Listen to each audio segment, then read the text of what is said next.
जी तो दोस्तों, अगर आपके भी व्हाट्सएप के स्टेटस में ये वाली प्रॉब्लम आ रही है कि यहाँ पे स्टेटस अपलोड का टाइम शो नहीं हो रहा, तो यहाँ से कोई भी आपका दोस्त या कोई भी आपका कॉन्टैक्ट कोई स्टेटस अपलोड करता है तो यहाँ पे स्टेटस अपलोड का टाइम शो नहीं हो रहा।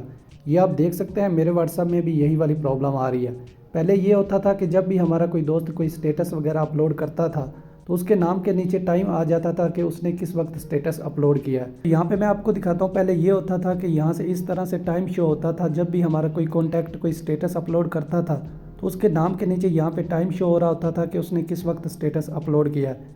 यहाँ पे ये आप देख सकते हैं 41 मिनट्स अगो ये भी शो हो रहा है। अगर यहाँ पे किसी ने कल स्टेटस अपलोड किया होगा तो यहाँ पे येस्टरडे या टुडे यहाँ पे इस तरह से शो हो रहा होता था। लेकिन अब कुछ दोस्तों के व्हाट्सअप में प्रॉब्लम ये आ रही है कि यहाँ पे बिल्कुल ब्लैंक आ रहा है, यहाँ पे टाइम शो नहीं हो रहा है। ये आप देख सकते हैं, मेरे व्हाट्सअप में भी यही वाली प्रॉब्लम है।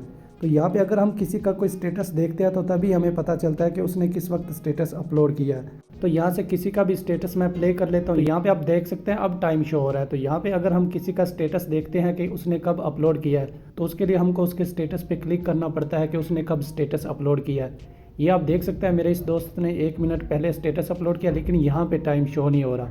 तो बहुत से दोस्त कह रहे थे कि इस प्रॉब्लम को सॉल्व कैसे करना है।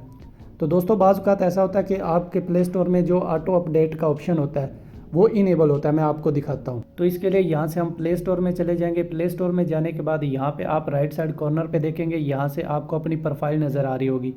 यहाँ से आपने इसके ऊपर क्लिक कर देना है। जैसे आप इस पर क्लिक करेंगे, यहाँ से आप नीचे देखेंगे सेटिंग्स का ऑप्शन है, आपने यहाँ से सेटिंग्स पे क्लिक कर देना है। सेटिंग्स पे क्लिक करने के बाद यहाँ पे आप देखेंगे नेटवर्क प्रेफरेंसेस, आपने इसके ऊपर क्लिक कर देना है।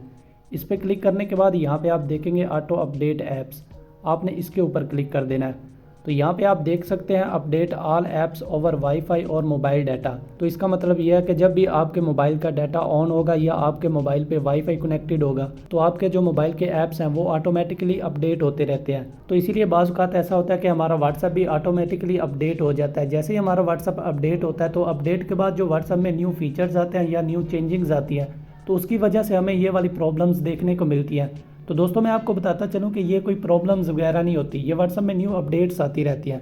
तो अगर तो आप ऑटो अपडेट को हटाना चाहते हैं, यानी आप अपनी मर्ज़ी से अपने व्हाट्सएप को अपडेट करना चाहते हैं, उसके लिए यहाँ से आप नीचे देखेंगे डोंट ऑटो अपडेट ऐप्स, आपने इसको इनेबल कर देना है इस तरह से। अगर आप प्ले स्टोर में यहाँ से डोंट ऑटो अपडेट पे क्लिक कर देंगे तो जब भी आपके व्हाट्सएप में कोई न्यू अपडेट वगैरह आएगी तो यहाँ पे आपका व्हाट्सएप ऑटोमेटिकली अपडेट नहीं होगा, तो आपको प्ले स्टोर में जाकर अपने व्हाट्सएप को अपडेट करना पड़ेगा। तो उम्मीद करता हूँ कि आपको इस चीज़ की समझ आ गई होगी। अब यहाँ से हम बैक चलते हैं अपने व्हाट्सएप में। तो इस तरह आपका व्हाट्सएप भी ऑटोमेटिकली अपडेट होता रहता है। तो अगर आप व्हाट्सएप का ओल्ड वाला वर्जन यूज़ करके इसे रिमूव भी कर लेते हैं तो व्हाट्सएप का जो ओल्ड वाला वर्जन होता है वो सिर्फ कुछ ही दिन चलता है। कुछ दिन के बाद आपको व्हाट्सएप की तरफ से नोटिफिकेशन आ जाता है कि आप अपने व्हाट्सएप को अपडेट कर लें।